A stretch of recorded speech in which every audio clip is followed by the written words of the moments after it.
Ooh. Welcome to the Church of Mabus radio show. It's Friday night. It's 7:08 p.m. Central. You're listening to United Public Radio, 107.7 FM New Orleans. We got Wham representing here with us tonight up in New York City. Well, not New York City. I always mess that up. Hudson Valley. Well, right now I'm in Albany, but yes, I'm not in New York City.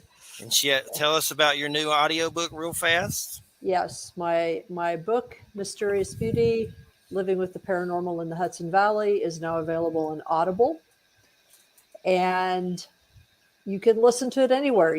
Right now, they're having a special promotion.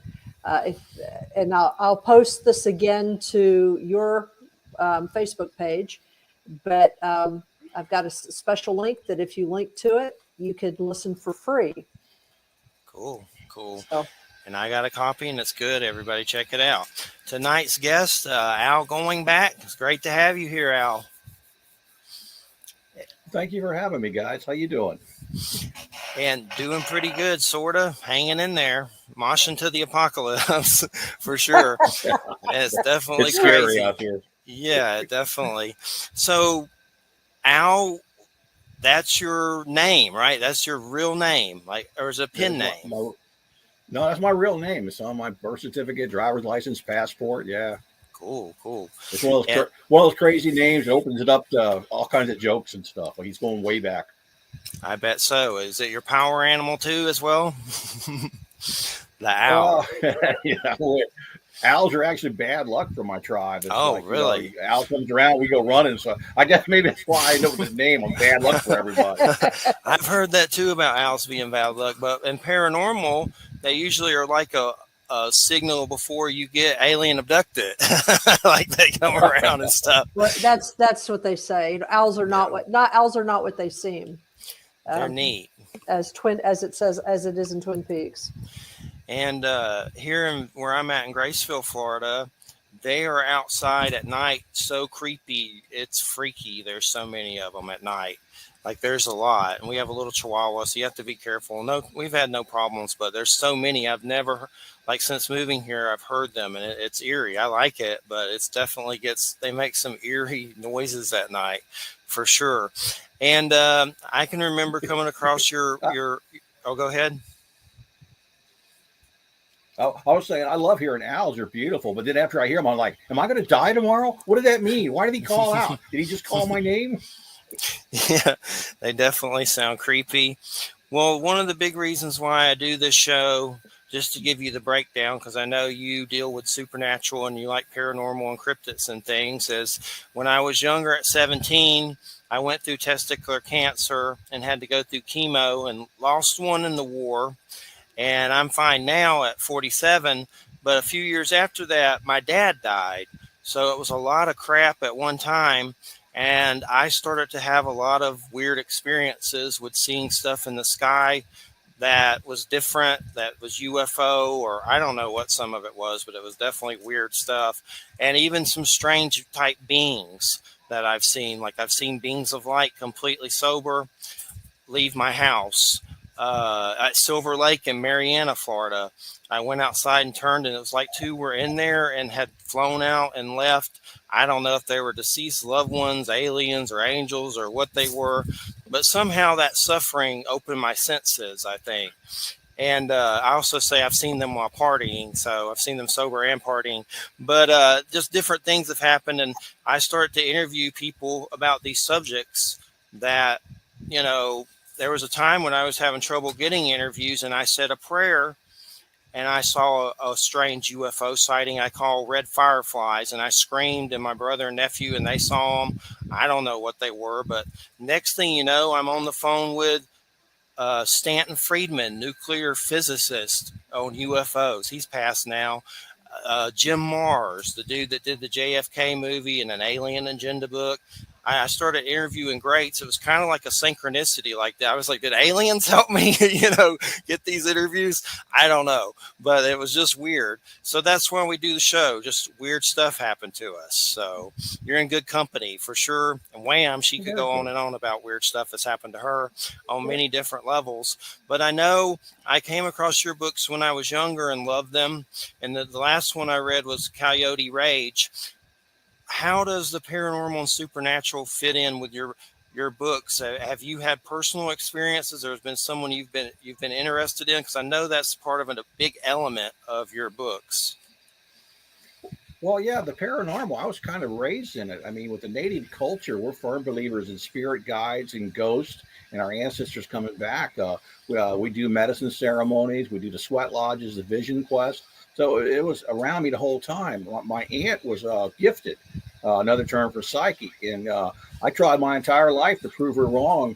But she was always correct. We wouldn't go to a doctor. We would go to her and ask her, we need this, or what's wrong with this. And just the knowledge that she gave us at a young age stayed with me. She had also she painted these wonderful religious paintings, but she'd be painting them and wouldn't be looking at them. She would have a conversation, cigarette in one hand with a cup of coffee, and you're like, "What's that going to be?" And she'd go, "I don't know. I'm just painting. It's coming through me." So we were raised in that environment, that we would see the weird stuff all the time. So we had a lot of conversations dealing with UFOs, Sasquatch, Bigfoot, and I was in rural Midwest, and we would see stuff that couldn't be explained. So I became a firm believer in things like that at a very early age. I've seen stuff in the sky myself that can't be explained. I was in the Air Force, and we witnessed things.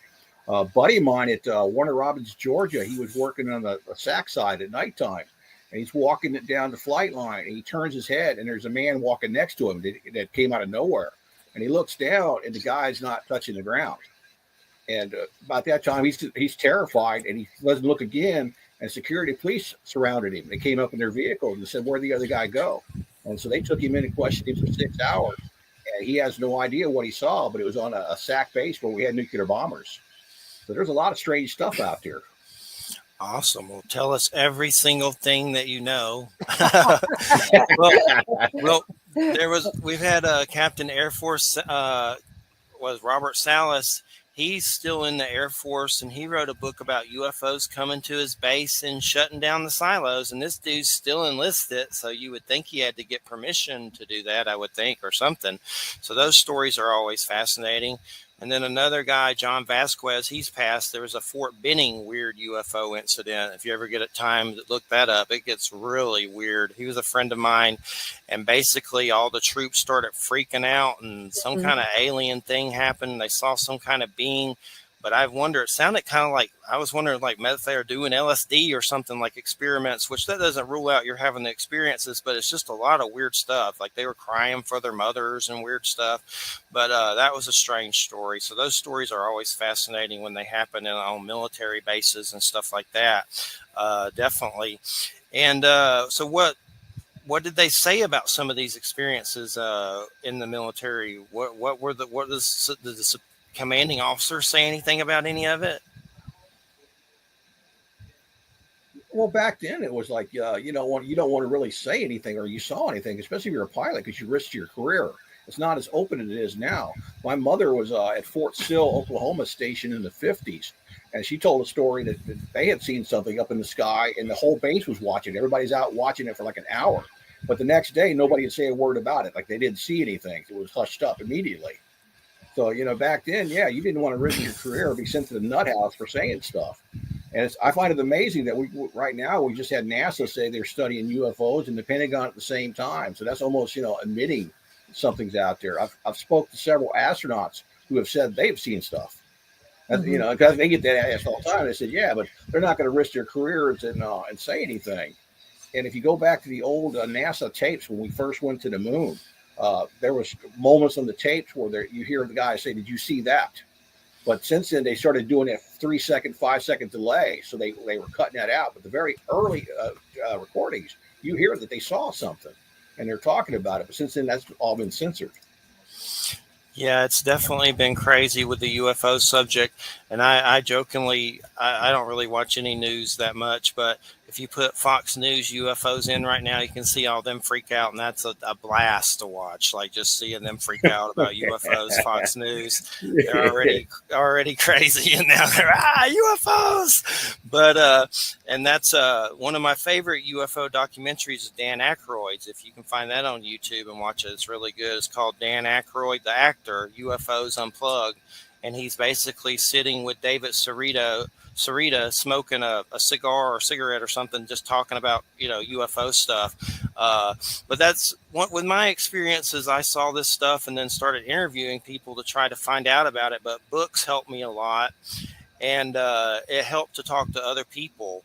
Like the UFO stuff's one thing, but then when you start to see like beings that look like they're not from around here, that's a lot as well. Like one of my big ones that I tell people, me and a friend Brian in Georgia saw some small hooded beings that seemed thin with like cloaks on, standing around a black box.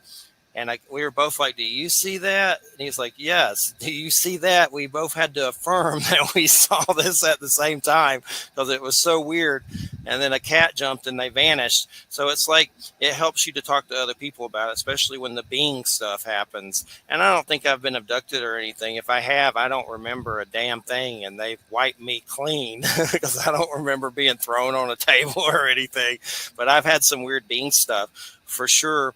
And it's just so it's weird. And then you see like was it Neil deGrasse Tyson, the scientist guy, like he's very intelligent and I like him for the most part, but sometimes he's like, some of them say, well, aliens have never come here, and they say weird stuff, and you're like, man, you don't think they've ever come here ever? That's just ridiculous. They like the John Kill Mothman stuff, they probably live here right under our noses in like an interdimensional realm or something weird on so many different levels, Well, just in the realm of history, I'm always looking for little nuggets in the history. Like, in the newspapers from the 1800s, when they talk about a craft crashing on the ground and then burying the alien in a cemetery. And it's like a matter of fact article. It's not, back then, people didn't make up stuff. They didn't lie. And you even go back farther than that, and I found little nuggets in a tribal oral storytelling. I came across one doing research, and it was in the Hopi legends. And they were talking about one village fighting another, and they went there to attack them on a flying shield. And I'm like, back up here, flying shield. You just described a flying saucer. And it was in their oral storytelling that somebody had written down. So you go back to that, like little people, there's been little people stories in this country for thousands of years. I mean, the Cherokees talk about the little people and having caves up in Franklin County, North Carolina.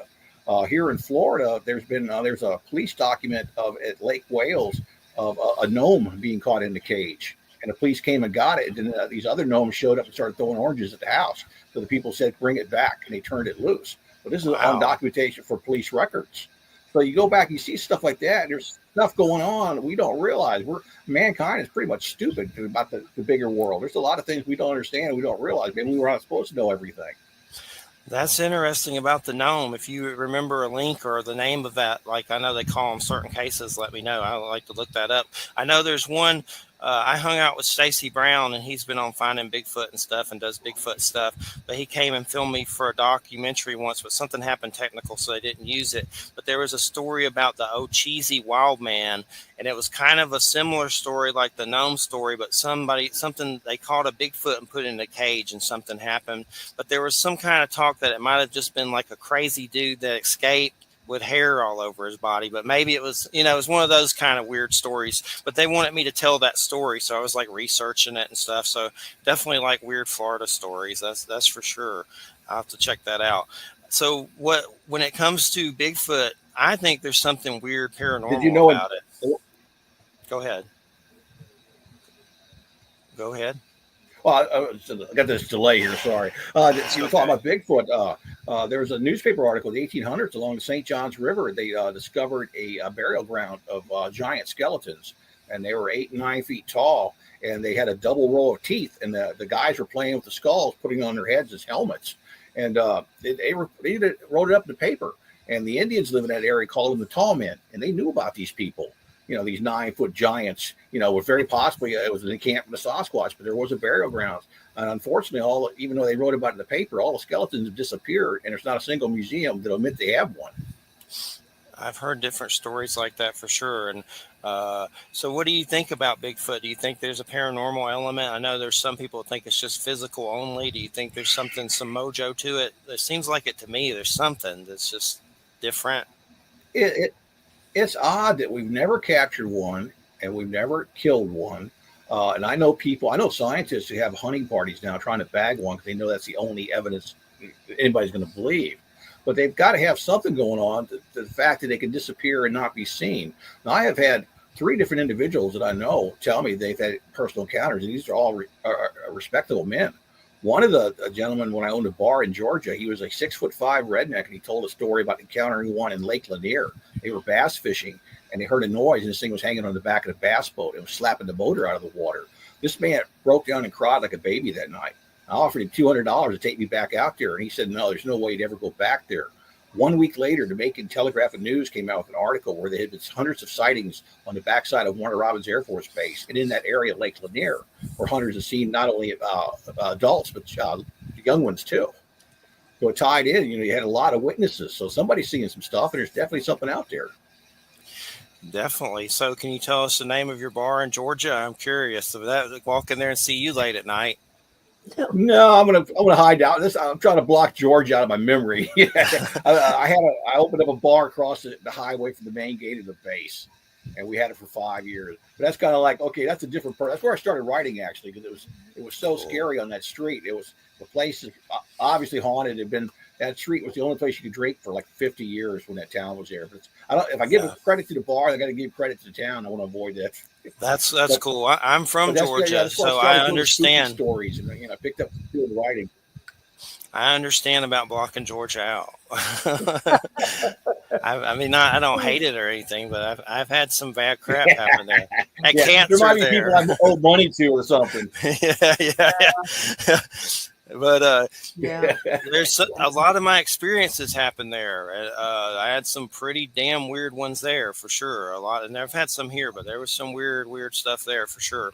And so, what about Coyote and Hairy Man? Is that Cherokee or is that I know there's a folklore tale like that where like Bigfoot's hanging out with Coyote. I forget which tribe it is, though. I'd have to look it up. Coyote's more of the Southwest. Yeah, Coyote, I kind of borrowed him from the Southwest because I really love the idea, him being a shapeshifter. And Coyote, there's a lot of stories with Coyote that are humorous. He's a trickster. At times he's good, and other times he's causing trouble because that's just his nature. And if you know familiar with the real Coyote, they're like that. They're very intelligent, but they're mischievous.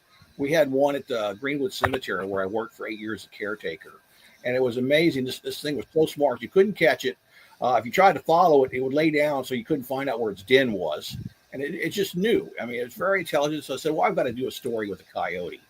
And I'd come across an old legend about shapeshifters, about turning their skin inside out to transform, unlike the Lon Chaney werewolf. So I wanted to use that to just do the whole trickster stuff. And at Coyote Rage, I really wanted to go crazy and make it more like an oral story that I grew up with. I wanted to bring in a lot of the culture, a lot of the beliefs. So we got little people, we got the bone pickers, and it's all based on legend and fact and part of the culture. Yeah, I really enjoyed the book, and it was cool how he's like seeking to bring back his kind and kind of like get rid of humans, right? Because they're, troublesome. So it's definitely good. Yeah, definitely. And Coyote, I've always had I've loved those stories, and I've had some native ladies. They made this shawl with him on it for me. That was pretty cool. They paint it. So I've always enjoyed those stories. And once I actually had a run-in with a coyote that's kind of a sad story. And I don't think I've ever told it before, but I've been thinking about it lately because it makes me sad. I came across one like there. I was in this house renting from these like hunter dudes, and they had one in a cage because they had those dogs, that would, I guess they turn it loose or whatever.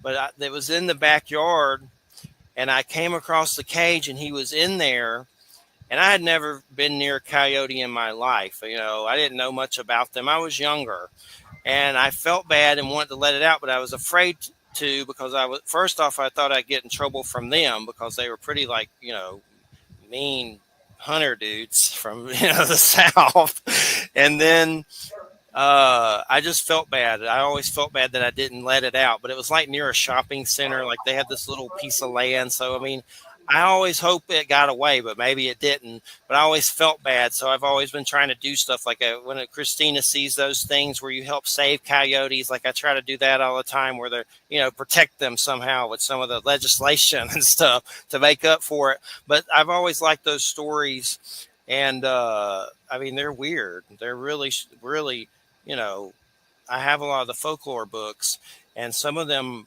are bizarre and funny.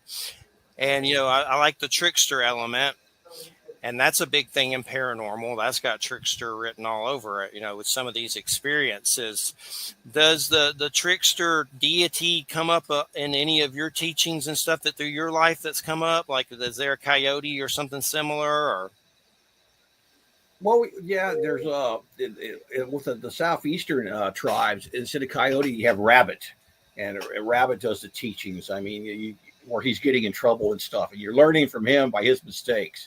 And it's like the coyote, you learn from his goof offs. There's a wonderful coyote story that I love telling. It's about coyote. He's being kind of lazy. He's looking for a free meal, and he came by the house of Beaver, and he asked Beaver if he could feed him. And Beaver said, "Yeah, as long as you don't question where the food come from." And Beaver invited him into the den, and Beaver called to the little thing of water in the floor, and Beaver's sons came up, and the dad Beaver killed all three of his sons and cooked them up, fed him to Coyote. And so Coyote's like, "Whoa, man, this guy killed his own sons." And about a week later, Coyote was in the same area, and he was hungry again, looking for a free meal because he's kind of lazy. And he went in there and saw Beaver, and Beaver said, "Sure, I'll feed you." And Coyote watched, and Beaver called his sons up again. They were the same sons. Hit him on the head and cooked him up. Coyote's like, "Wait a minute, we just ate these guys last week. What's going on here?" So Coyote said he was going to leave, and he snuck around and hid in the bushes. And he watched, and he saw Beaver gather up the skins and the bones that were left, and he threw them in the water and said a prayer, and his sons come back to life, and the little beavers come back out. And so Coyote's like, "Wow, that's some great magic. I'm going to do that." And so Coyote went home and invited some friends over for dinner, and he did that to his three sons. And he killed them and ate them and served them. And he went to the water because he had memorized the words. But Coyote hadn't paid attention. He didn't know that Beaver kept the bones and skin of each animal separate. Coyote put them all together in one bundle and threw them in the water. So when sons came back, some had 2 legs, some had 4 legs, one had 2 heads. And so he made this terrible mistake. And the moral of this oral storytelling that we told the kids is you don't mess around with stuff you don't understand, especially magic. definitely. That's a good one. Definitely eerie for sure. I like it. I like it a lot. And the coyote, coyote rage. There's so many different elements. Is that something that you're going to continue later doing? Like, is there going to be more anything attached to that in the future? I am going to continue it because the characters are so much fun. Not only is Coyote a great character, even though he's inherently evil, but Raven and Mouse, that combination there, I just got to continue with their story. So yeah, there are sequels, but the second 2 books are going to be a lot harder than the first one because you got the big battle elements and you got the different tribes of animals aligning on whether they're going to be on Coyote's side or on Raven's side. So it's going to take a lot of, it's like Lord of the Rings Native American style. So there's going to be a lot of elements. That's why I haven't done it yet. But yeah, it's in my head right now thinking about it. I'm currently working on a bunch of short stories I promised to do and another comic book. But yeah, I want to get back to Coyote Rage and continue his story. Definitely. And I know you've won the Bram Stoker Award, 3 times? We just had his relative on, Dacre Stoker. That was really cool. What were the books that won those?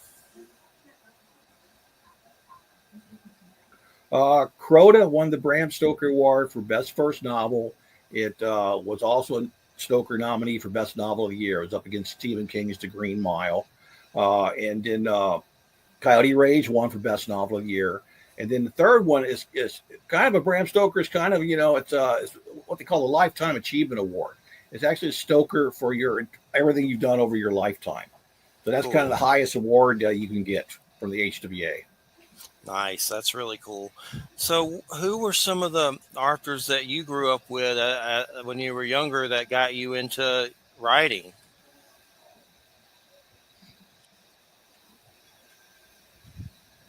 Well, of course, we all, a lot of us started with Edgar Allan Poe. I mean, Poe and Lovecraft.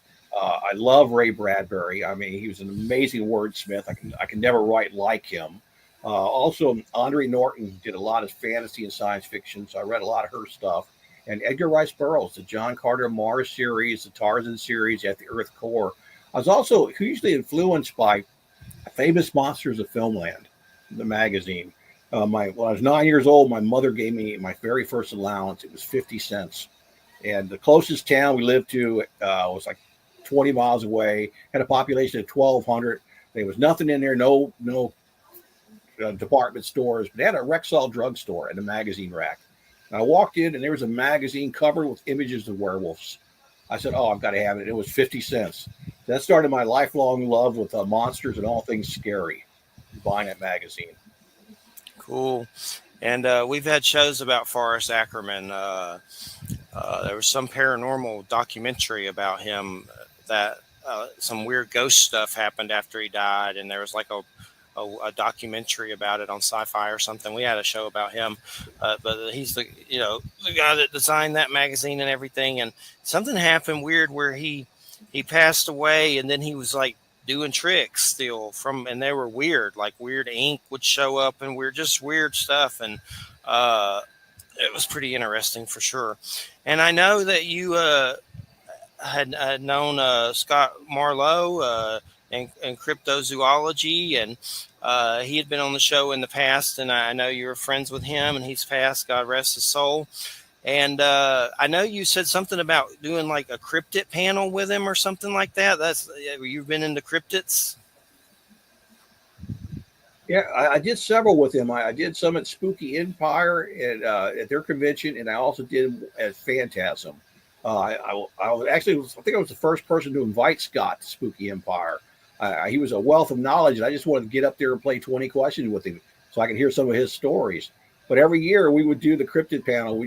I'd get Scott, I'd get Mark Muncy from Erie, Florida, and we just get up there and have a blast. I mean, we do an hour panel and didn't want to stop talking. He had some great stories. So yeah, it was a pleasure. I mean, Scott Marlowe is a great guy. I mean, I miss him. His presence is going to be missed in the conventions because we learned so much from the man. Yes, he sent me some of his books, and he signed them and everything, and we had him on. And there's been a lot of greats from the fields. Another guy, Scott Martis, he passed. This dude would get in his boat and hunt down sea monsters. He's been on the show. But yeah, I remember Scott. I've had Scott on and on the show, and I believe I written interviewed him before, and he sent me some of his books. But definitely, do you remember any of the cryptids? Were they in Florida specifically, or just everywhere? Well, his Sasquatch sightings, his Bigfoot sightings, I asked him the last time I talked to him, I said, "Well, where exactly did you see this?" I mean, Ocala National Forest? He said, "No." He said, "I saw it right there where Winter Park, Florida exists, right along in that area, Castleberry. It was where 436 is." He said, "Back in the day, that was all forested, all, before Disney, there wasn't anything there." So he saw the creature there. Now, he also researched the Lake Wales water monster out of Lake Clinch. He called me one time because I was at Greenwood Cemetery on the caretaker. He said, "Do you have a certain person buried there?" And we went and looked and said, "Yeah, there was. It was the guy who died in 1926. Well, the legend was he went down to this lake to fish, and he didn't come home. And they found him the next day with his face bit off. They couldn't identify the bite marks. And the rumors and the local legends was there was a water monster in that lake. And I think Scott even did an article about it for Mysteries Magazine." Wow, that's definitely interesting. And do you look to cryptids a lot for when you write your books and research them? Because I mean, it seems is there other books that have embraced the different cryptids on some level? Well, when I wrote Crota, my first novel, Crota is about a prehistoric creature the size of a grizzly that loves to kill and hunt for pleasure because mankind's the only creature on the planet that hunts for sports. I said, what if you had a creature this big that did this? I wanted to make it believable, so I surrounded it with folklore and Indian legends and cryptids and all this stuff to make it more believable. And I guess it worked because I've actually had people come up to me at a powwow and say they saw the Crota walking around the Ocala National Forest. And so, unfortunately, a lot of everybody who reviewed it said it's an Indian legend. It's not something I invented. So one of the largest gaming companies in the world come out with a game extension called the Crota's Lair. And it's about a creature living in an underground labyrinth on the moon. My book's about a creature in an underground labyrinth on this world. So I'm sure they were inspired by my stuff and figured it was public domain because it was an Indian legend, not realizing it was something I had invented entirely myself. And I know it says in your bio, and you've said this, that you would go, you lecture throughout the country on customs and folklore of American Indians. What kind of gig was that, or was it always related to your books? No. I just, even before I did the books, I looked around, and the native culture at the time, there was hardly anybody doing the teaching, and non-native society was ignorant of the culture. That's always been the case. There's always fear and misunderstanding because you don't know anything about it. I said, well, and what they were teaching in schools wasn't accurate. So I started lecturing for free in grade schools and high schools and public schools and Boy Scout camps and YMCA, just so somebody could go out there and put the stories out there. The kids are very receptive because nobody had bothered to do that. Of course, I used to upset the teachers, and especially in grade schools. I'd walk in, and a lot of times in November was a big month for studying Indians. And I'd go in here and say, well, I know you're studying American Indians in class, but I'm here to tell you what you're learning is wrong. I'm going to tell you the truth. So I did it just for the love of doing it. And I did that long before I ever published the stories. At the time, I was still writing martial arts articles. I was just getting into fiction. But I figured, I never charged a single school. I would never charge a grade school or a child because, the knowledge was given to me, and I've got to give it on. I've got to pass it on. That's very cool for sure. And when it comes to writing a book, did it take you a while to do your first book? I wrote some in the past, and I haven't wrote any in years. So they seem like a real big pain in the butt. And my biggest weakness has always been editing. But for you personally, did it take you a while to finally get that first book published? And what were some of the ordeals? Well, luckily, when the first novel, I already had an agent because I had sold 2 children's books.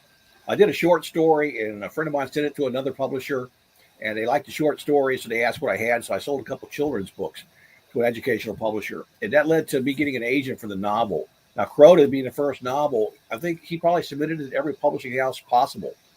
And when it finally did get purchased, it was bought by Donald I. Fine Incorporated. Now, this was bought at the time that Donald I. Fine, the book company, was being bought by a larger company, and Donald I. Fine, the publisher, the man running it, was dying of cancer. And so I had an editor who quit to become a real estate agent. So it's pretty well, the book was orphaned before it ever began. So I was lucky it even came out there. And it came out with, a terrible cover and a very little fanfare, but it got really good reviews. So you never know, but it was all the work of the agent who got it out there, and he never gave up on me. Very cool, for sure. Were you always good with editing, or did you have trouble with that? I always had trouble with it, like an idiot. I always have trouble. I got books sitting here about, editing and adjectives and adverbs. I hate this stuff. I'm the worst grammar person in the world. I do have, writers got to have a good editor. And I've always had great editors. I mean, that's important.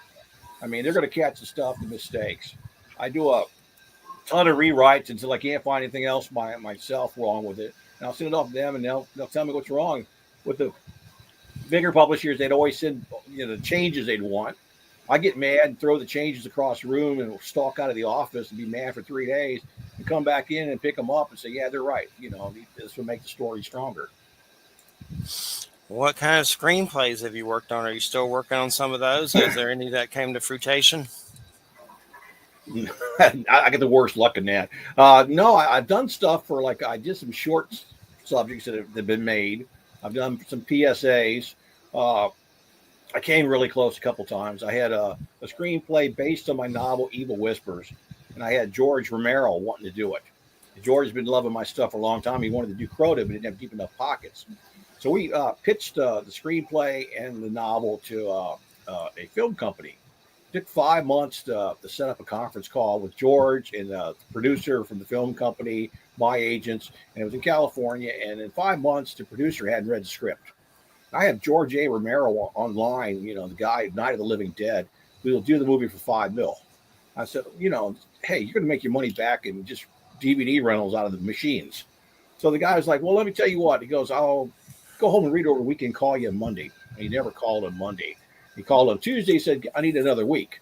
Well, during that week, the writer's strike hit out in Hollywood. I couldn't talk to anybody. I couldn't talk to George. George's Diary of the Dead came out, was snapped up by the Weinstein brothers, and they wanted a sequel. So it killed my deal, all because that's what happens in Hollywood. I have the worst luck. I had another one based on my novel Breed. We were starting to filming it, and they had contacted me, said they'll start filming the following year, and it was set in St. Augustine. They said they could shoot in Puerto Rico because that's where they had some money backers. Well, the hurricane tore up Puerto Rico, so that killed that deal. Man, and I know worst luck ever. What about I came across that Jericonda Joe, and I had no idea you were involved with that. I just seen on Bloody Disgusting, and I started reading. I was like, Al Goingback, I know him. And then what was the deal with that? Was that another one that kind of fell through the cracks? That was a student film that they did at Valencia. Romero wrote the screenplay for it. I actually got sent down to audition for the part of the Seminole Indian. I was like, oh, this is George's stuff, And I was kind of worried because I left him a note because it was the Seminole Indian. The story had killed a Florida panther illegally. And this is right about the time that James Billy had just gotten in trouble for killing a Florida panther. I'm like, George, you might want to change this a little bit. You don't want the chief of the Miccosukis coming after you. He's got money. I mean, but yeah, it was like it was kind of neat to audition for it. And then we didn't see it for years. We just saw it recently online, see the part of it. But they never finished it. It was part student film, but George wanted to expand it out, and it never happened. What did you think of it? I was like, this is cool, but I wanted more and felt a little, I liked it, but a little disappointed. I was like, where's Bigfoot? I mean, I saw the video, the student thing.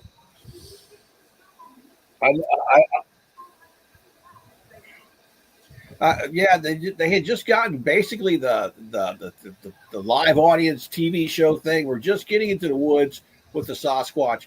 I think Rick Gonzalez did the special effects makeup on it. I think he still got the head of the creature. But yeah, they were supposed to come back and finish it, but it never happened. And I heard that there are rumors that George has several movies like that have been buried away. So hopefully, all this stuff is archived now at, I think, the University of Pittsburgh. So hopefully they'll start bringing some of this out for us to see. Yeah, for sure. And yeah, I mean, I enjoyed it and everything, but it left you wanting more. And then when you saw all the sketches of Bigfoot, it made you want a lot more because the sketches look really awesome. What I saw, the pictures and everything, and that was weird. Is that Jericonda place really in Florida? They filmed somewhere in Florida. I'm not sure where they filmed it. Part of it was like on the backside of the college, but I think the little where they had the festival was somewhere down south a little bit. But I think that was a fictional name. I don't think it was a real place. I just wondered. But yeah, it was interesting for sure. And then I saw you involved, and it's like, that's cool though. You got lots of George Romero stories. That's pretty awesome for sure. What did you talk? You talked to him on the phone, voice? George was a sweetheart. I wanted to work with him. I've talked with him. I've hung out with him at conventions. The first time I talked to him, he contacted my agent. And it was the first conference call with him because he was interested in doing Crota. And every time I saw him at a convention, he would ask about Crota and if I had still had the rights to it. And I'm like, yeah, George, I'm saving it for you. And I was saying, because he wanted to do it. And I thought he could really do it justice because he wanted to do it traditional. He didn't want to do it CGI. So broke my heart when he finally passed away because I was still dreaming of us working together. I just wanted to be in the corner and watch the man do his thing. Yeah, it was definitely a great, and that's cool. At least you got some cool stories and got to meet him, so that's good for sure. And so when it comes to, I guess, some of the lectures in Native history, I don't know. I know there's a lot to talk about with it. What are some memorable things that you usually spoke about to set people straight, like with the history and things like that? And I know there's a lot, but maybe if you could just go over something. Well, what some of the things I criticize is the artwork done in children's books or school books. They're never accurate. Never picked a tribe. There was always the stereotypical Plains Indian with the teepee, and we're talking about the Pilgrims landing. I'm like, no, they didn't have teepees. I mean, that's a tent for a tribe chasing the buffalo. I mean, the Indians on the east coast of America lived in houses. They had wooden shelters. They didn't have to move around. They were farmers. They fished. They hunted. I mean, the Cherokees didn't have teepees. So I would tell these people that. I said, this is you're thinking basically you're showing something that looks very primitive, and the kids didn't understand. They was cities when the white man arrived here. I mean, the smallpox and other disease wiped out a lot of the Indians. But I used to point out to the kids, I said, pick up a map and look at the names on the map. I said, all those Indian names were usually places where they lived. I mean, I got maps from the 1700s and the 1800s of St. John's River showing all the tribes where they're located along the river. And people don't realize that. In Florida, they think about the Seminole Indians, and that's all you think about. They don't teach about all the tribes that were here before the Seminoles. I mean, there was dozens of tribes throughout the entire state. And when the Spanish came, not only did the disease affect them, the Spaniards wiped them out. I mean, they enslaved them and took them to the islands to work in the sugar field.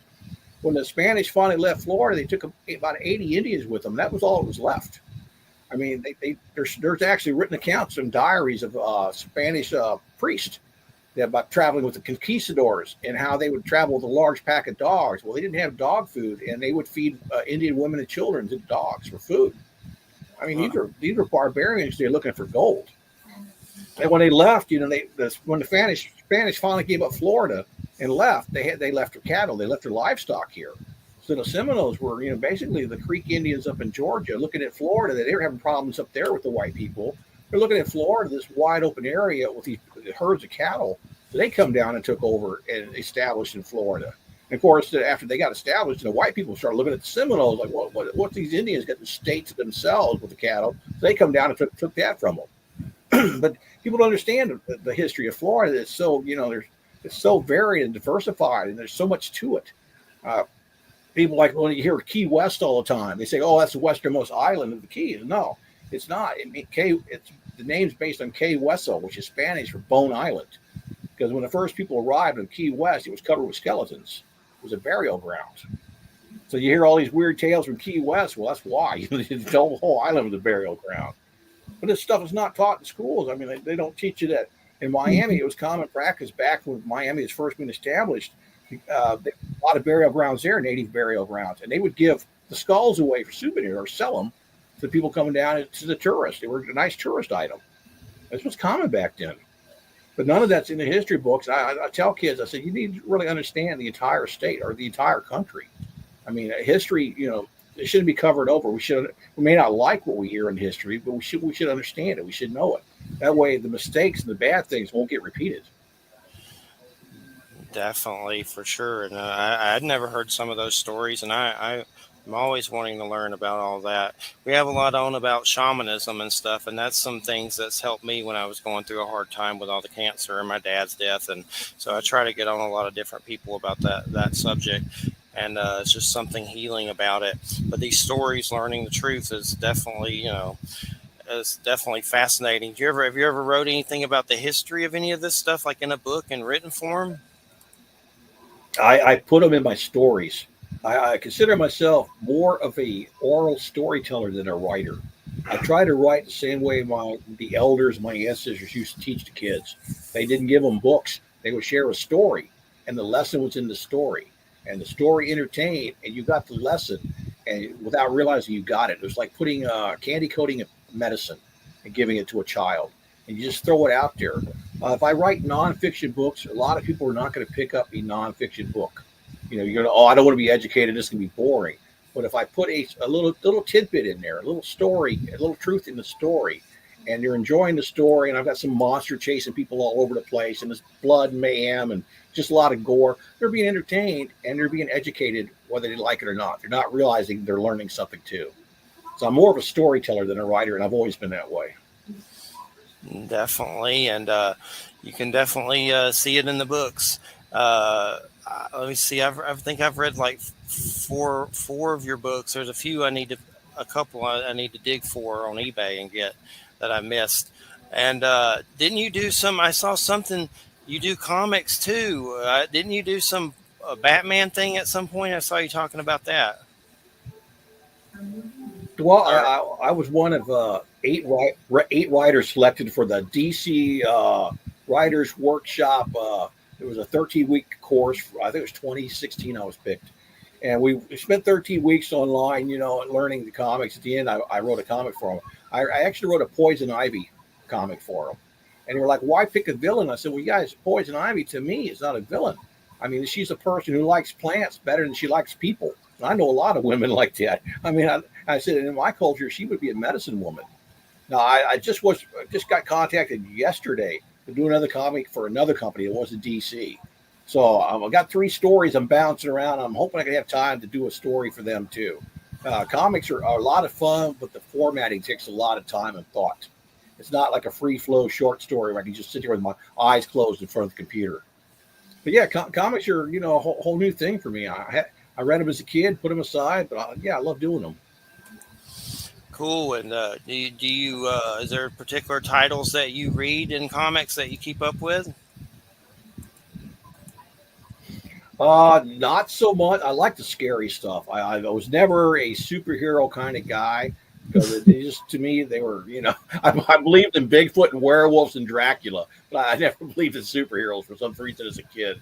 They just had too many powers. But I love the scary comics. I grew up on the Weird War and the Werewolf by Night, Tomb of Dracula, Living Mummy. So any kind of those like the old EC type comics, Vampirella, Creepy Eerie. I love the scary comics. There's one I know, Stephen Graham Jones. I've only read one book of his, Only Good Indians, and it was pretty good. I enjoyed it. But there's a comic he has coming up, and you might want to look into it. I don't think it's out yet, but it's called Earth Divers. And I'll read just a little clip from it. Earth Divers unites 4 indigenous survivors in an apocalyptic near future as they embark on a bloody one-way mission to save the world by traveling back in time to kill Christopher Columbus and prevent the creation of America. So that sounds pretty cool. It's called Nice. Earth Divers. I'll send you the link. It does. I was like, I got to check that out. That's pretty trippy for sure. And so you've done the Poison Ivy comic, but there's some other ones. Can you mention anything else that you're doing, or is that you can't mention it yet? Can't talk about them till they're out. Yeah. Yeah, I don't want to. I'm very superstitious. I don't like to talk about a project until I've been paid and it's published. Otherwise, when you talk about it, it never happens. Yes, I understand. So when it comes to, I know I shared a picture of you that you were at a powwow. Do you usually get out and dress up and do the ceremonies and stuff?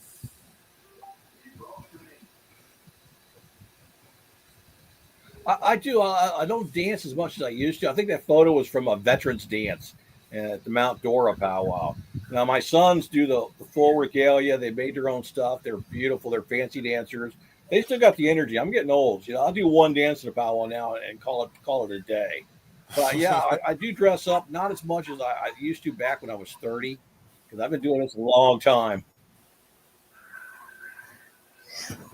Yeah, I tried to use some of your other pictures, but it kept scalping you, and I was like, size. So that one finally worked. I was like, I'll use that one. Like, like Yeah. that WordPress. It's like it's terrible if you don't do the right size. It's a mess. But I like that one a lot. And when it comes to these ceremonies and stuff, I mean, is that I hear from a lot of different people that it's something to do with sky people and things like that. Is there any kind of element like that into it of like alien kind of stuff with some of the dances? Well, well, I have heard, I've researched, and there are several tribes that'll tell you that they came from the Seven Sisters, from the Pleiades. They traced their ancestors that way. So it does appear in some of the folklore and some of the legends. Like I said, the Hopi had the story about the flying shield. Uh, they also talk about coming up from the underground through a Sipapuni. That this level here, we're on the 4th level, and there's 3 levels below us, and they came up from underground. The Apaches talk about spending time back in the day with the ant people. So yeah, it does come into it. I did see a report one time that the Choctaw. Now I've been trying to find this again. I haven't been able to find it. But they would go up to Cahokia, to the mounds there just on the east side of the Mississippi River there at St. Louis, and do a ceremony to the sky people. And which is interesting because a lot of the mounds and stuff that are in America, when the white man first came here, they would ask the Indians living in the area who built the mounds. And their reply was, we don't know. They were here when we got here. And so it has that whole tie-in a little bit. So yeah, there are things a little bit in the oral stories, a little bit's been handed down. Of course, the pictographs out west, some of them look like they're aliens. So you never know. I mean, I see certain tribes in Central America, South America, and even here, where they misshaped the head of the children, and made them the flatheads and stuff. And I always wondered, like, why would you do that unless you saw somebody who looked like that? Somebody that you really respected and praised, and you wanted your kids to look like those, that they were of the higher level. I've always wondered about the whole misshaping of the skulls down in Peru and different places like that. Yeah, those get pretty weird when you see them. I mean, they try to explain it away with something, but it's like, that's pretty weird looking. I mean, maybe they are doing the weird whatever they did to do that, but it's still weird. Like, there's different things with it. I know one of the subjects that I enjoy to talk about, but there's not many subjects with this that really scare me. There's a few, but not a lot. The S Walker, and I'll say Skinwalker. I don't even like to say it, so I say S Walker. But and another one's that H.H. Holmes guy. He gives me the creeps. That Chicago killer guy that trapped you in the house, the hotel, and cyanide you. I've had his living relative on the show, Jeff Budget, so that gets real creepy. But is that anything that comes up in the lore down here with the S Walker situation? And does it come up in your books, or you thought about it? I kind of briefly touched upon that when I did Coyote Rage with the Skinwalker. I mean, Skinwalkers. I mean, now the folklore is they're more like creatures. But with the original stories, like the Navajo and stuff, they were more like witches who could change your skin and shapeshift. And they weren't friendly. I mean, they were something to be feared were these people. So there are still people who firm believe in skinwalkers. I mean, they're as far as I know, they might exist. I don't know. I've never seen one. I haven't not seen one. I mean, I'm not going to doubt when so many people are very serious about telling me these things. That's like the stories of the little people. I got friends who go to the Sundance out in South Dakota, North Dakota area every year, and they said that they're firm believers of this valley out there, and it's known as the Valley of the Little People. And they told me a story that they had camped there one time before the Sundance, and one guy had woke up because his tent was being shaken, and he unzipped his tent and he couldn't see anything, but he said he could see his friend's tent, and it looked like something was grabbing the fabric and climbing up. And he swore this would be a true story. And he said the people living in that area won't go in that area because they're fearful of what's down in that valley. So, the fact that these are, in remote areas, skinwalkers happen in remote areas. Now you got shows like Skinwalker Ranch where people are saying they're seeing stuff. So you never know. I mean, you're talking there's werewolf stories in America now that we didn't have before. So there's could be a lot of things out there we don't know. I mean, some people believe in ghosts, some people don't. Are they believe because they're real? Are the other people not believing because they just never seen one? And you have Dogman, all that's gotten pretty weird with the Dogman stuff. I've seen weird stuff about that. A photo that supposedly was taken recently outside a zoo, but they didn't know if it was real or not. There's a lot of stuff like that. And I saw something on YouTube that was questionable. There was no evidence, but a guy saying they found a body and there's police and paramedics on some Dogman channel, which I don't know what that was, but there's a lot of weird stuff. You just never know. And Dogman could be werewolf. I mean, it's kind of similar. We've had Linda Godfrey on, and she's knee deep in that stuff, like serious researcher, Beast of Bray Road and all that stuff. And Secret of Skinwalker Ranch. I've read the book by George Knapp and a column something, The Hunt for the Skinwalker. And then recently there was a sequel to that book, Skinwalkers at the Pentagon, where it just came out. It's a sequel to the first book. And these military personnel claim that they went out to Skinwalker Ranch and came home, and phenomenon followed them, and their children felt like their children were in danger and weird stuff like that. So that's pretty interesting. But yeah, that Secret of Skinwalker show gets pretty crazy. First, you don't know what to think of it, but you know the history, and then you got people getting radiation burns and almost dying, and it's like someone going to die in this show. And then the dumbest thing is they named the computer Satan there. It's like, is that a good idea? I don't know if that was a good idea. Like, should you really name your computer Satan at Skinwalker Ranch? Just like John Carpenter movie, Prince of Darkness or something. But there's just so many fascinating things with it. So when it comes to paranormal, have you seen any Bing type stuff, like something like an apparition or a Bing? I have seen apparitions, ghost, when I worked for Greenwood Cemetery as a caretaker. That was common seeing stuff. I mean, even in the daytime, one of the craziest things happened. I was taking a break and I was in the old section, in section A. And I'm sitting on a John Deere Gator and I'm reading a copy of Fangoria magazine of all things. And I look up and I see this man walking straight towards me, and he is really angry. And he's like, I just jumped, this guy's coming right at me, and he disappears right in front of me. I'm like, okay, I didn't think I was parked on the grave, but I'm going to move this cart just to be sure. But yeah, you see stuff like that at Greenwood, probably the most haunted spot in the Orlando area. The cemetery was originally opened in 1880. The city of Orlando took it over in 1890. And when they made it the official city cemetery, they closed all the other burial grounds in the city. They moved the bodies there. But there's not headstones for the bodies they moved. They're all unmarked. So you've got that. You've got people who were lynched during the Ocoee riots are buried there. You got people who died in Sunland Mental Institution are buried there, but only the children have markers, the adults don't. You got all this crazy energy at the place, and you got people coming out here stirring it up all the time. But yeah, I have seen several times, and I had a lot of experiences up in St. Augustine. My book, Breed, is set in St. Augustine. And I basically wrote the books. I went up to St. Augustine one night, and I was messing around. I was at the Talamato Cemetery, which is the old Catholic cemetery. And it's built on the site where an Indian village was, where the village of Saloy was. And I went to the backside where nobody goes. I stuck a 35 millimeter camera into the fence and took a couple pictures. Well, when I developed this picture, there's a green beam of light coming down, hitting this above ground crypt, a small crypt. And there's no reason for the light because they had no lights in the cemetery at the time. And standing in this beam of light is a woman. You can see her, but you can see through her.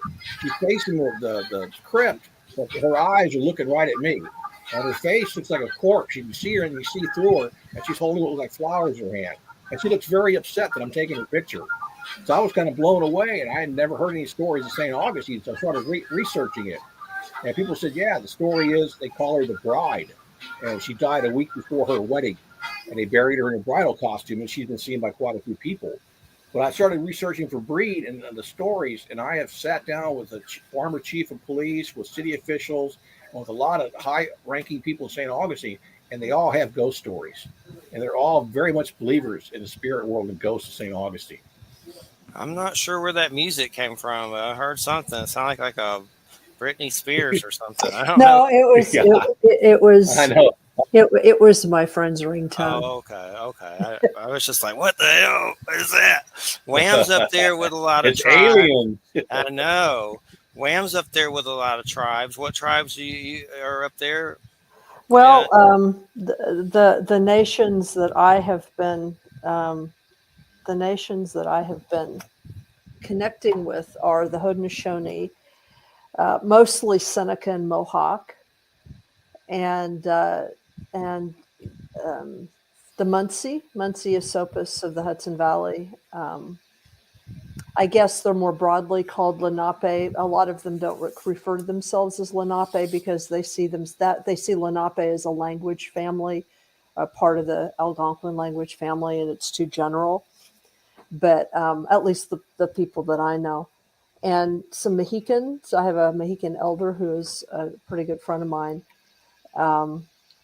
and some Abenaki that are further north, and then one of my teachers is Micmac. So it's more northeast, up into Canada, um, and they have a lot of stories that are similar in some ways to what Al has been talking about, although they're also different in some other ways. They do have stories of the mounds, actually, and stories of where the mounds came from. And they insist that the specific mounds, like the mound complexes in the Hudson Valley specifically, and some of those in Virginia, if you go down into the mid-Atlantic states, that they know precisely who made those, and they did, in different waves of people.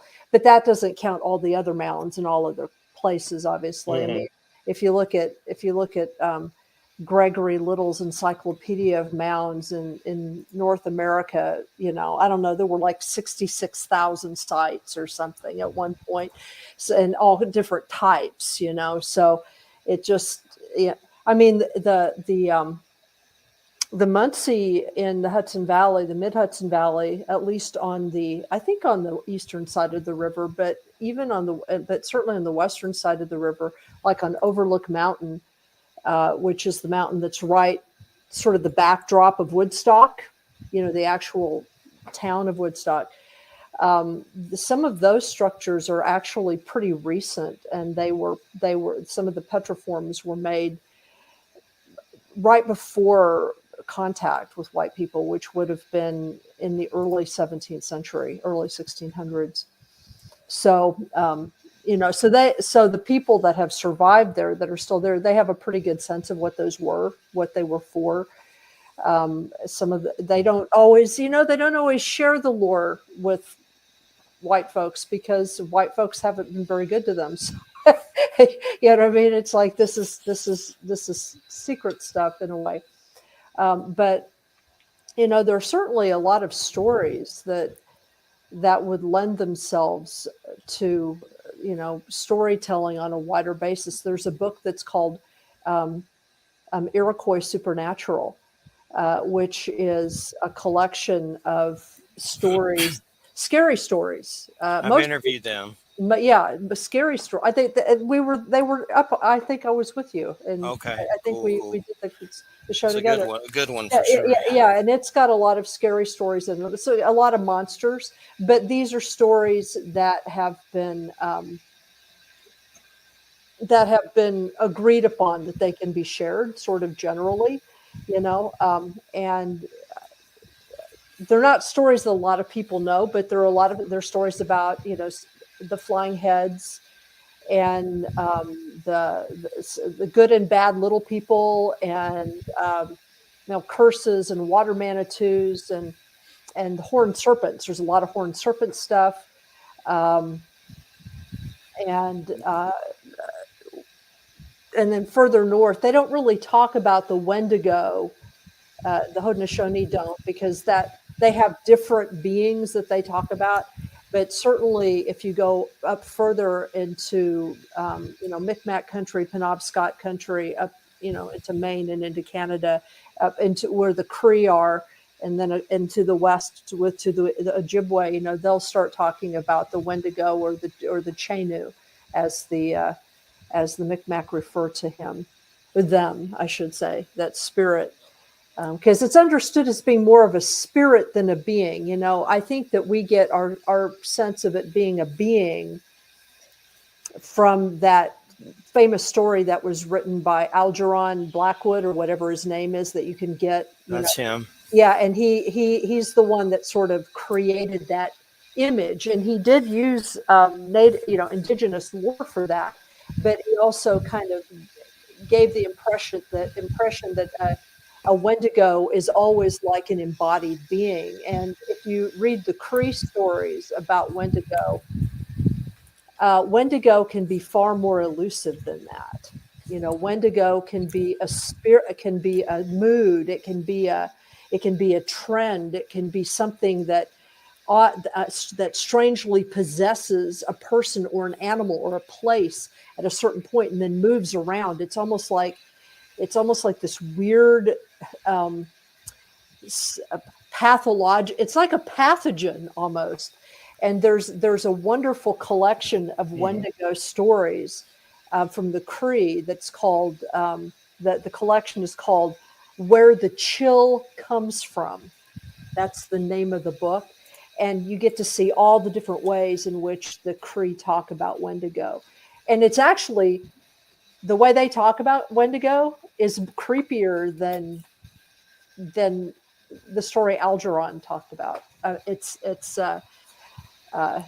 I mean, I got a copy of that book. It's not easy to get. I got a copy of it, and I read about half the stories. I just had to put the book down because it was just kind of like, oh God, I feel like I sort of know what this is. I know what this feels like. You know, um, and it follows people around. It follows people around when they are greedy or when they are too afraid or when they are desperate. It sort of follows those those feelings that people have when they let their guard down, and they It's what. creepy. Yeah, it is. It's very creepy. Clarice turns you into Hannibal Lecter. Well, sort of, yeah, sort of. But I think it's also a way of just expressing, some of the realities that people who live very close to the land and sometimes in very harsh circumstances, how they learn how to live together and sort of cope with things that are physically and psychologically difficult from time to time, and having these relationships with the natural world. It's just interesting. But I think that there's a lot of fodder for stories. I mean, I've thought of a lot of stories, but I haven't decided for myself whether I'm really comfortable using native materials to write some of these stories, because I mean, I do have indigenous stuff in my background, but I don't like come out and say I'm indigenous, because do I look it? No. And I didn't grow up with it. So, I don't feel like I can really sort of tell stories in that idiom, but um, there's certainly a lot of really fascinating ways of ways of understanding human evil and suffering and heroism and what love means. And they're great stories. They're great stories. I've heard it called Watiko or something, like some book was called that, Yeah, yeah, Wetiko or something. that's it's Wetiko. Wetiko is how you say Watiko. that. Wetiko. Yeah, there are like four main Cree dialects, and so depending on sort of which dialect you're using, how you pronounce it is a little bit different. But then there's another book that's called it's a book that was done by the Anishinaabe and the Ojibwe, and it's called the Mishomis book, and it's kind of like a creation book. I mean, it's for anybody, but it's written like a kid's book, and it's probably the best introduction to Ojibwe cosmology, even just kind of Algonquin cosmology that I've ever read. But it's got some really interesting ways of understanding, how what we call evil came into the world. And it's got a very specific story about Bigfoot, who Bigfoot is, where Bigfoot comes from, what the purpose of Bigfoot is in the world. It's it's. I mean, I agree with Al. I think these stories should be known. This stuff should be known, not only because it's part of the history of where we're sitting. I mean, obviously, but they're just great stories. They're stories that they certainly have changed my life. Listening to these stories. Definitely, and I've always had an admiration for the culture, and I've had some strange things come up. Like, I can remember younger days, a mushroom situation. Not to go into too much detail with that, but I saw some native ghosts, and it was like standing in my room, and they were dressed in full attire. Now, it seemed like they were ghosts. I don't know if it was just my imagination, but it seemed like I really saw them with my eyes, and I freaked out and ran out of the house. And my dad, who's passed now, he never drunk booze. He never did drugs, never did anything. He claimed he saw a chief ghost around the house in Georgia. And so I know there's some Cherokee stuff, but like I said, the DNA stuff's so weird. I did see a picture of my great grandmother, and she was like, "Wow, she looks like, for sure." She had dark skin, and look, their clothes even look uh, native. But and there's another thing that's happened that I've talked about before that's weird. I would have a dream of like it looked like a western or movie or something, but it was a preacher hanging a native, and I would wake up and sometimes have a crick in my neck. And I was always like, well, I hope I was a native in a past life and not the a-hole preacher. Like, I don't know what it was, but there's always been weird stuff, dreams and things. And I don't know what any of it means, but I love the knowledge. There's just something powerful to it. It's of the earth. That's why I like the shaman topic. It's helped me, deal with things. And when you do shows like this, and shows like, with the shaman topic, I feel like it raises consciousness and helps. So that's why I like it. And that's why I enjoy it. There's just something powerful to it that feels good and feels right. And I've always said with the UFO and paranormal stuff, go to the American Indians, because that's the place to go to learn what it really is. A lot of the white folk stuff is just fear based. Some of the stuff is scary, but a lot of it's just fear based crazy. And maybe there's some truth to some of it, but there's crazy stuff in UFOs with the white folks, like David Jacobs, who's been in trouble doing hypnotizing people and doing weird stuff to them that he shouldn't, assault and stuff like that. But I've always said, when it comes to the paranormal, definitely the American Indians is the place to go, and I found comfort in that to deal with my experiences, because God knows I've probably gone nuts and have PTSD from some of the weird stuff I've seen. And just recently, me and Christina were living at this house. She's a nurse, and we were taking care of her grandmother who transitioned now. We're doing hospice stuff, and a lot of stuff happened in that house. A glass blew up. That was really weird. I'd never seen anything like that. A crystal glass. We had something hit the bed late at night, and I got up with a flashlight looking around. I thought something fell off a shelf. Nothing fell off a shelf. Something hit our bed. Like, that was not normal. I don't know. It woke us up. We were about to go to sleep. It hit the bed, and we were like, ugh. And I got up with a flashlight thinking something fell. Nothing fell. There was no pets in there. And it was after her grandmother passed. I don't know if it was her grandmother. But one of the weirdest experiences there, I've had experiences with the sun where a lot of times the sun annoys me, but I don't try to say mean stuff about it because I don't want to upset it. but I can go let the white light fuel my body from like being at a window or outside. And I've had experiences in a gym where I saw like a pink orb over everybody. And another experience, I had never seen a gray alien in my life, but I saw this gray. I went outside, let that white light fuel me, went into the house, and I saw like a gray being in the grandmother's room, and it was astral. It wasn't physical like us. It was almost like, is that from a sunspot, or is that really like a being? But it kind of peeked out and looked at me. And then Christina late at night saw one standing over the bed over me. It looked like a gray that was kind of insect looking. And we've always wondered if it was like, draining us or something parasitical or something, but I don't know what it was. But there's been a lot of weird experiences. But like I said, the native culture to me is the place to go where you can learn about it and learn truths about it. And it's not so toxic as, white folk ufology. But so I guess what are some other? Oh, go ahead, Al. Well, with the native culture, the one thing I've noticed, if you go to powwow, you're sitting talking to native people. If somebody tells you, "Well, I just saw my grandmother's spirit last night," nobody laughs at them, because it's so ingrained and believed amongst the native people that we believe that the spirit world is closer than you think. It's not some far off place you go to. That the spirits and our loved ones are still here with us. They're watching over us. They're helping out. You mentioned seeing stuff in Georgia. Well, I wouldn't be a bit surprised about that, and I wouldn't doubt you. But Georgia, being the home of the Cherokee for so long, and them being their ties to that land and being drug off from their homes and sit on the Trail of Tears. So yeah, I imagine Georgia's got some very powerful spots and a lot of spirits there still.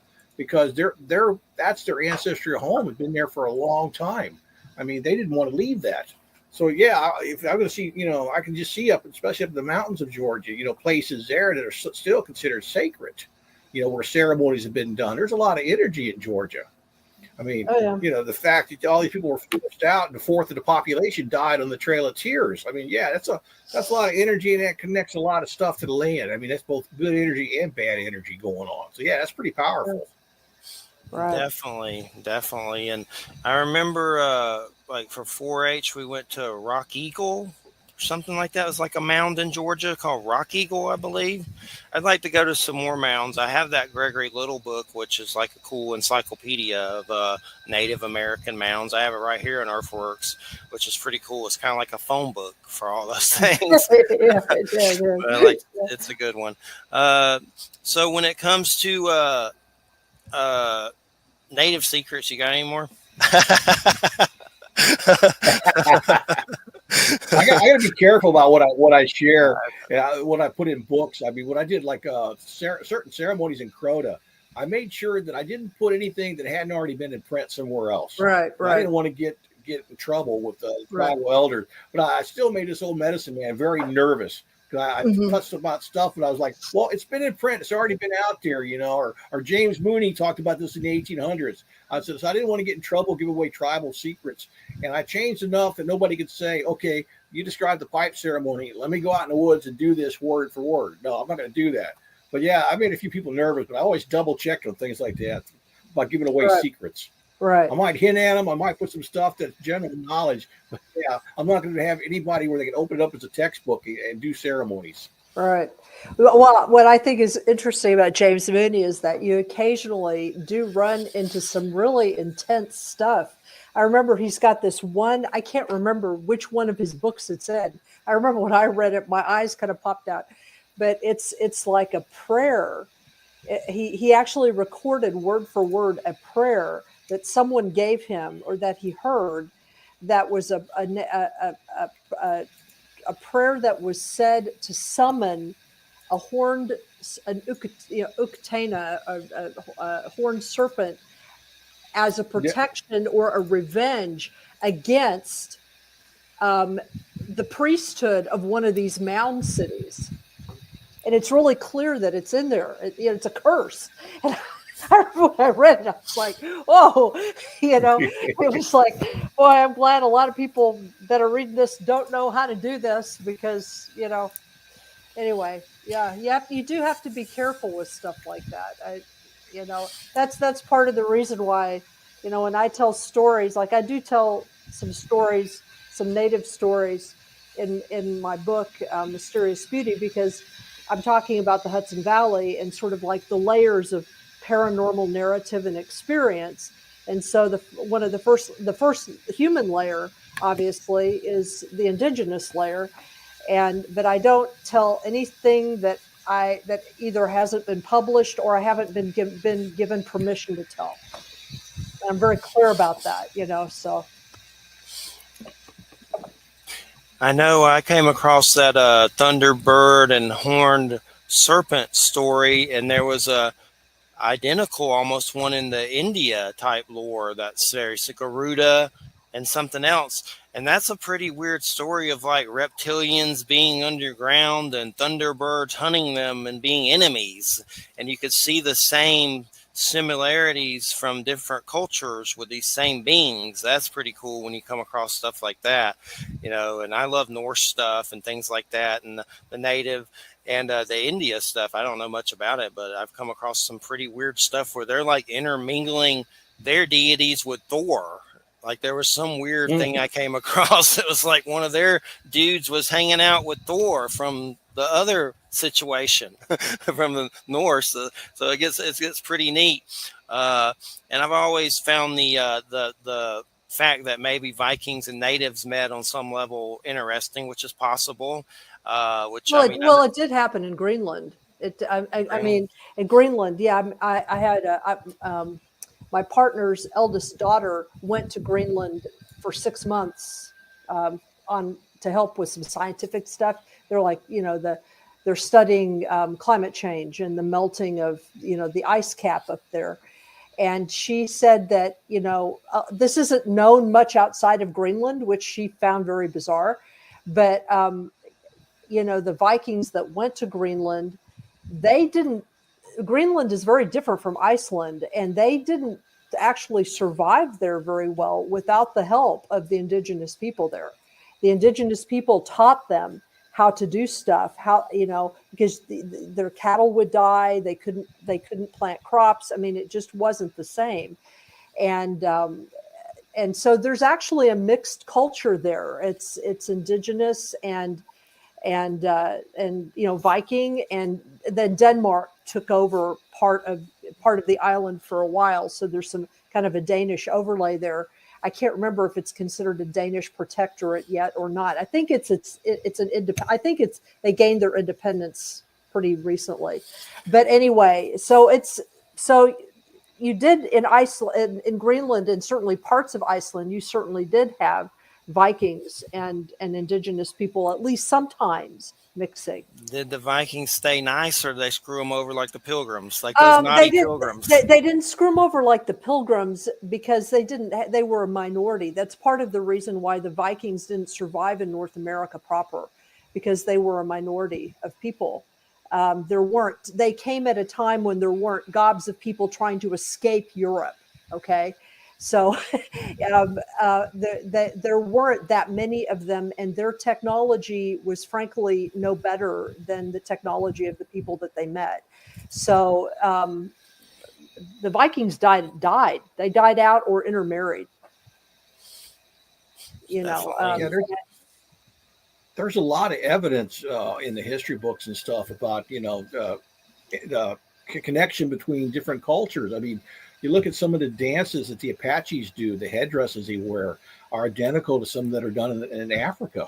I mean, you look like you're wearing the same costume. James Billy, chief of the Miccosukee, he's a singer, and on one of his cassettes, he counts from 1 to 10. The words are identical to my wife's tribe in the Philippines, one of the little tribes. It shows the intermixture, and her culture is so similar to the Native American of this country. It shows that people did intermingle more than we thought back in the day. The Florida Calusa Indians had double hull canoes that were seaworthy. So there was a lot of this going on, this travel. It may have been a small amount, but it was enough to do the interchange of knowledge or of language. And some of this does mix up. I was shocked when I knew that the Miccosukee and Titirai in the Philippines had some of the same words. It shows that one time in history there was a connection. There was, maybe one person made it here or a couple people made it there, but it did happen. What was that singer's name? Was it Jim Billy? James Billy, yeah. I looked it up. It said that Seminole Tribe of Florida politician who chaired. He did songs too. He's got several cassettes out. He's very good. He was a gator wrestler too, one of the best I've ever seen until took his thumb off. And his wife wouldn't let him wrestle anymore. Wow. Did you see that, or is that just history? I saw him wrestle. I didn't see that, but I saw him wrestle a 9-foot 3-inch alligator at Rollins College in Winter Park, Florida. And he wrestled it in a tank of water, so it had the advantage to the gator. It was the biggest gator ever. What's the funny thing is the night before, I'm sitting on the tailgate of its pickup truck, and it's nighttime, and I look, and there's this huge gator coming out of the back of his truck. I'm like, James, get your gator. Now, James told me a story I'm going to share. It was kind of amazing. People where Disney is the town of Kissimmee, and people laugh if you pronounce it Kissimmee. They'll make fun of you. But the story that James Billy told me at Rollins College, he said back in the day in the Seminole War, it's the Second Seminole War, the men used to travel with the women, the Indian, the Seminoles. And one day they left their women at the river, said, "Go ahead, make dinner. We're going to go fight these white guys." Well, they lost against the white guys, and the soldiers knew that the women would be close by. So they tortured the men, and they found out the location, and they descended upon the camp with the women, intending on raping and murdering. And this one woman stood up, and there is no word in the Seminole language for rape. So she said, Kissimmee. In other words, do what you want with me and let the others go. And they did. They let the others go, and they raped and murdered her. Now, she was renamed because of what she did. They called her Kissimmee Billy, and she's buried down in South Florida. This is the chief of the Miccosukee Indians that told me this story. So the land where Disney sits with the high ticket prices and taking money from the tourists is actually sitting on Rape Me, Florida. Well, that the ironies never cease. That's by the Yeah. by the way, the just so Al, I sent Jeffrey the link to where you can get where the chill came from. It's called Where the Chill Came From: Cree Wendigo Tales and Okay. Journeys. I sent it to him. Oh, very I looked. cool. I looked up Jim Billy, and the first song that came up was Big Alligator. I'll It's a have to good check song. it out. I, I, I'm not. I grew up with R. Carlos. I always have trouble saying his name. Is it Nike? Nike? Nakai? He Nakai. does Nakai. Nakai. Okay. Nakai. Love his Nakai. music. And then was it Redbone? But I'm not familiar with too much more, so I'm always open to more native music for sure. I like it. Well, there's Superman. I've heard of that. I have Yeah, heard Superman. Superman is I dig it. great. I love him. He's great. There was some Best hip hop. I forget that what was that show, Reservation Dogs? Did you get to see that? All that we had talked about it some with Al, and you saw it when. But there was some song about fry bread that was funny. That was those little two small dudes, and I forget their names right now. Funny Bone and Mike or something like that. The little dudes that are in that show, but they sing. That's pretty good. They did something on Howard Stern, Rain Dance or something, and it was one of those shows where you sing, and he was one of the judges. But they said afterwards it started raining outside when they did it. But they're in that Reservation Dogs show. Is pretty good. It's by the New Zealand guy that did What We Do in the Shadows and that pirate show that was just on HBO Max. Our Flag Means Death. I don't know if they're bringing that back, but I know. Let's see. It's we start at 5. We stop at 5 minutes till. It's 34 after. What kind of movies did you grow up when you were younger? I mean, what were some of your influences in horror or any kind of movie that you grew up with? Well, let's see. That was back in the day when we had 3 channels. So I watched a lot of creature features we had once a week. So I got to see some of the old classics with Boris Karloff and Bela Lugosi. Abbott Costello was on every weekend. So I watched all the Abbott Costello and all the Bowery Boy movies. And so I grew up with the comedies and the horror. And I love the creature features. We had our guest host, they had the creepy guy who introduced the movies was a guy named Seymour. So it was Seymour Presents. So, Nice. A lot of some of the original Frankenstein and stuff, I didn't get to see until later in life because they didn't show them on TV. I had to be happy with whatever I could see. So I remember like a Saturday morning, you started with a Evan Costello movie and the Bowery Boy movies, and you moved into a creature feature with often had Godzilla or something. So that's the kind I was raised on. And then in the afternoon, every day after school, you come home and get off the bus and you run in and watch Dark Shadows, the TV series. Yeah. Wham's seen every one of those. I've seen a lot of, but not. I've seen a little bit. But What of Dark Shadows? Yeah, yes, I have watched every single episode of Dark Shadows. It's like 1,000. It's like 1,243. I have them, but it's been I've just been watching these like greatest hits with Barnabas. That's just like on a DVD or something. Yeah, that was pretty interesting. I have to confess that having watched all of the episodes, that I was relieved when it was finally over. I mean, there are parts there are like parts of the overall plot where it's really good, and really interesting, and certainly some of the characters are good, but it goes through the entire series goes through like 3 or 4 phases, where they've got the big overarching plot lines, and the very last one they just didn't do a very good job with.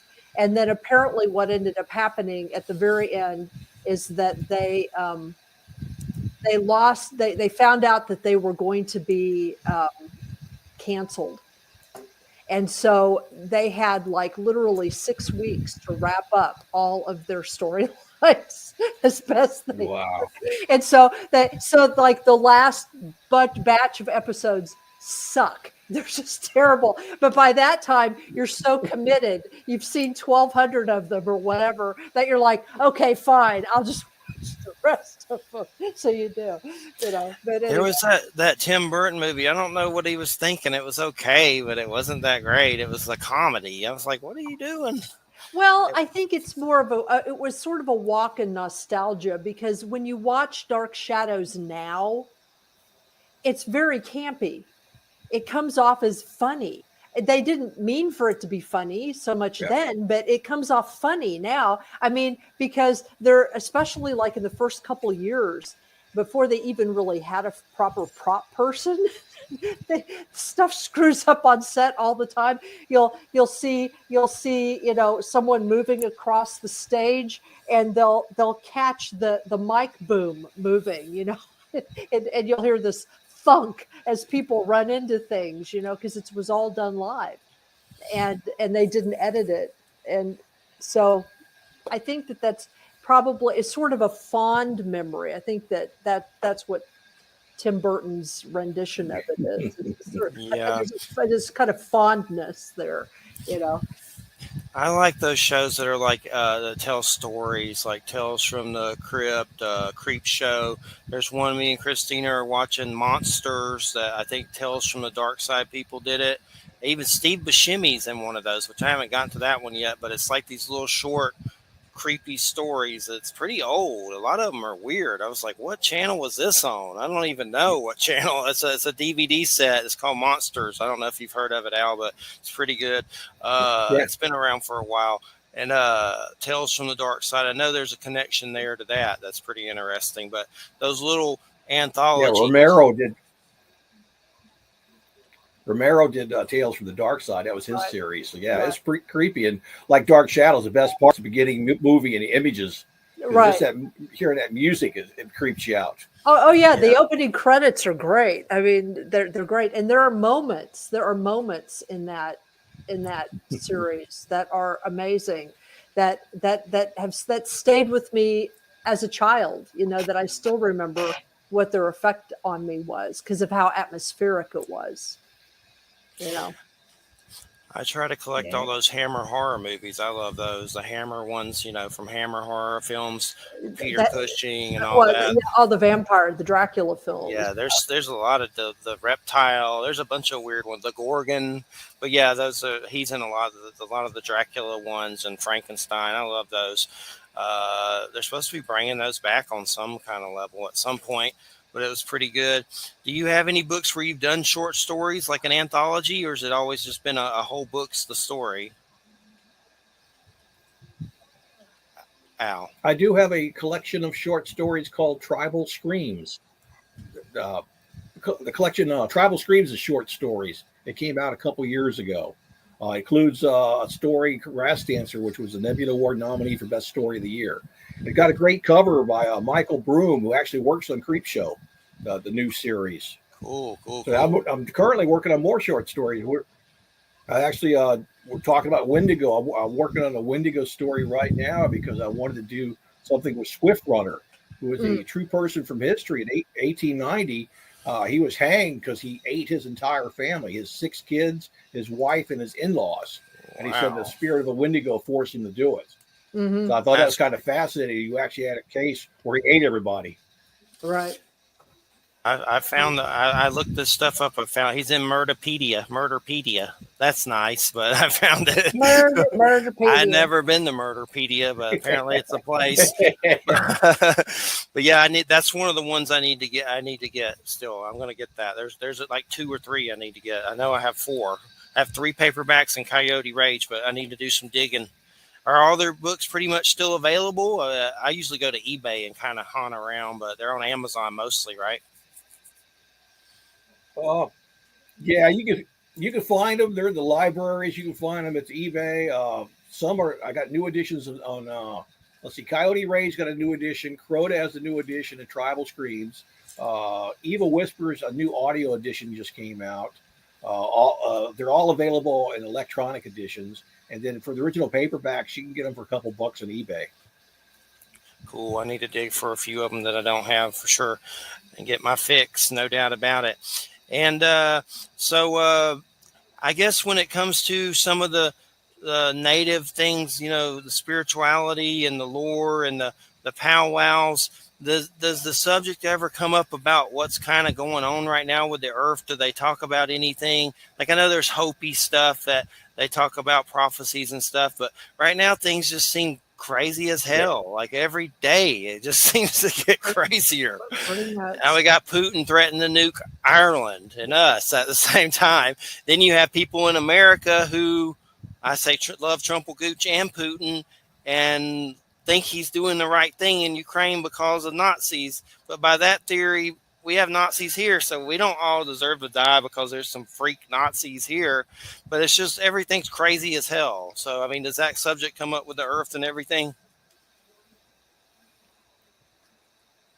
I've been hearing predictions on this kind of what's going on now for years. I mean, I was fully aware about the Hopi prophecies ever since I was a kid, and we are living in definitely the time of the third shaking that was predicted in the prophecies. I've been hearing since I was 6 years old a warning about beware of the angry dragon when he raises the sleeping head, how the bear and the eagle and the dragon are going to get into it. So yeah, I've been, the elders and the old ones, the ones you can actually see, have been telling me this stuff for a long time. And I got tickled a couple years ago. People started talking about seeing spirits and ghosts. Everybody's talking about, they're seeing ghosts, and more people talking about it. I said, yeah, because the ghosts are all coming back because they want to be here during this crazy times. They don't want to miss the show, whether it's good or not. We're definitely living in interesting times, which is the Chinese curse. But what can you do about it? I've always teased about I wanted to be here to the end of the world, because if you die at the end of the world, everybody goes with you, then you can't complain. Although when you go to the St. Peter's pearly gates and have to take a number, it's going to take a while. But then I didn't realize that in the world was going to be Russia, COVID, and everything else going on at one time. And talking, I was warned about famines when I was a kid, and you always think of famines, you think of places like Africa, but now you go to all these grocery stores and all the shelves are empty. So we got our own version of famines going on in this country right now, and it's every time you turn on the news, it says, more stuff's out, more stuff's going to be you can't find. I turned on the news tonight, and it said there's going to be a shortage in sriracha. I'm like, every time I turn around, there's something you can't find. So in a way, that's kind of a famine. If you can't find the food, you can't eat it. Wow, a siracha shortage. I better tell Christina about that. Yeah. They because of the chilies. And then, so I like sriracha. I never had There's going to be a run on the store now. They're already experiencing it. So like toilet paper. But so the Red Dragons, China, they act like they want to come invade us. Like they act like they're planning on it, which that seems like it would be hard, like not easy. Like just with Russia and Ukraine, that seems like it's a pain in the ass for Russia on many levels. So I just can't imagine someone being dumb enough to come invade America, which they could do it. I don't know. But the Red Dragon definitely seems like them, right, Al? Is that who they're talking about? China? Well, they said the sleepy dragon. I mean, it could be China, but it could also be North Korea too. That's their emblem too. Right. So we don't know which one of these crazy guys is going to push the button first. Yeah, for sure. It's definitely creepy. And you wake up every day, Putin's threatening to blow us up. So it's not good. I saw Sean Penn on a Fox interview, and he went over there and was hanging out with Zelensky and stuff and all that. And it's terrible. It's just sick. It's horrible. And it's just weird how people think it's okay that, like, there's weird stuff that says Putin is like, they make him out to be holy, like he's destroying the satanic New World Order, and like they're justifying it. And yeah, I don't like Nazis. Who does? But I don't think a whole place deserves to die just because there's some freaks there. By that rule, we'd all be dead. It's just crazy. It's scary. It's creepier every day, no doubt about it. I remember one story, that Iroquois Supernatural. If you can remember, Al, look up that book. I've had them on. That's a great book. It's called Iroquois Supernatural. But in it, I remember one of the dudes saying that they would have that corn harvest festival and the little people would come up and they'd trade stuff with them. I was like, really? I believe it's possible, but back then I was younger. I was like, what? Sounds like some Wizard of Oz stuff. But they were good. There's some great stories in there for sure. I know there's truth to that stuff because, I saw 3 little skinny Jawas in the woods or something. I don't know what the hell they were, but I saw them. And at the time, I'd been reading the Celtic Otherworld book about fairies, and so maybe I kind of brought it on. I don't know. So I know there's truth to it, but some of the stories you hear, like, it's hard to believe at first, but once you've seen it, or and been immersed in it, you're more open minded to it and everything. And there was some weird story going around. J.C. Johnson, this cryptozoologist, he's dead now. Man, so many people croak, but he got pneumonia. But there was a story about people seeing some kind of, what is it called, that winged dinosaur above a reservation. What's the one, the winged one? Pterodactyl. Yeah, yeah. And having sightings. It's almost like some of these places have portals above them. That's kind of what Skinwalker Ranch seems like there's a portal or something weird above it, or something crazy like that, for sure. What are there reservations near you? I mean, what tribes are near you, and are there reservations near you? Just no, because I'm in Central Florida. I'm in the Orlando area. I mean, the closest one would be the Seminoles down in South Florida, or they got where the casinos are, the Hard Rock and stuff. That's about the closest. But you mentioned about the pterodactyls and stuff. I had a friend of mine's out there on the res in South Dakota, and we were talking about things like that, and the stories of Walking Man, and which is the suicide god, and these different creatures. And his reply to me was, and he's an elder, he says, sometimes doors are opened and they never get closed again. And that was his answer to some of the stuff going on. I asked him about it because, there's some weird stuff going on. He said, yeah, sometimes people open doors by accident and they don't get them closed again. It allows stuff through. So we never know. Maybe, there are things walking around, or we're letting stuff into this, world. Maybe it's stuff we're messing around with we shouldn't be messing around with. Well, or like the aliens have been telling contactees, for decades, or like David Lynch talks about it in Twin Peaks, Return to Twin Peaks, that are messing around with nuclear energy and tearing up the very fabric of atoms themselves. I mean, who knows that that can open doors too. One thing I wanted to, what was the walking? What you saw, the suicide god, walking tall? Out of Walking Sam, out on Pine Ridge, there's been a rash of teenage suicides, and these kids are saying that there's this creature, and they call him Walking Sam, and that he's a suicide god, is luring these kids into committing suicide. And somebody was saying he's approaching them through social media using the technology. There was a case where a group of kids were planning on doing a mass suicide, and they were stopped at the last minute. But these people believe it. I mean, the Lakota people on the reservation, the elders, are trying to get help. They've had meetings, council meetings, and they're saying they've actually seen this person out there, seen this being. I don't even say person. We don't know what it is. We're very tall, and sometimes they're wearing like a top hat. It sounds like Slender Man. It's a Slender Man. Yeah. Almost resembles Slender Man. Yeah, very similar. But these kids are actually committing suicide and they're leaving notes, and people finding out that this is what convinced them, got into their head to do it. Mm-hmm. So there's a very real concern happening out on the reservations there. A lot's been written about it. So I was asked about it. They're like, yeah, about doorways being opening. So did we let something in? It's taking a toll on the youth of the reservation. Yep, and it's like with these crazy school shootings and stuff, like something feeds off of that stuff. I saw Matthew McConaughey speak on which is pretty compelling about that. It was really sad to hear all the stories about that, but you always have to wonder if something parasitical feeds off that stuff, which I'm sure it does on some kind of crazy level. But we got about 4 minutes. Al, it's been amazing. It's definitely one of my favorite interviews. I definitely love it and love your work, and it's great to have you here. What is your website? Well, let's give out your website. Website's really easy. It's just www.algoingback.com. It's not fancy because I'm not smart enough to have a really pretty website. It's very simple. But it has the books and the stories listed there. I'm on Facebook and I'm on Twitter, so I'm fairly easy to find. And the best place is Amazon to look for your books, or is there any other places that people can get them? Everywhere. Amazon, I think they're at Barnes and Noble, bookstores, library if you don't want to spend the money, eBay if you want to do it for cheap. I mean, they're out there. Used bookstores. I got new editions coming out, and I got some of the older ones that are available. You can find them just about everywhere. Definitely, and I always enjoy your Halloween posts. I love Halloween myself. Got Halloween coming up. I'd love to go to that Universal Horrors thing that happens in Florida. I've never been to it, but maybe one year.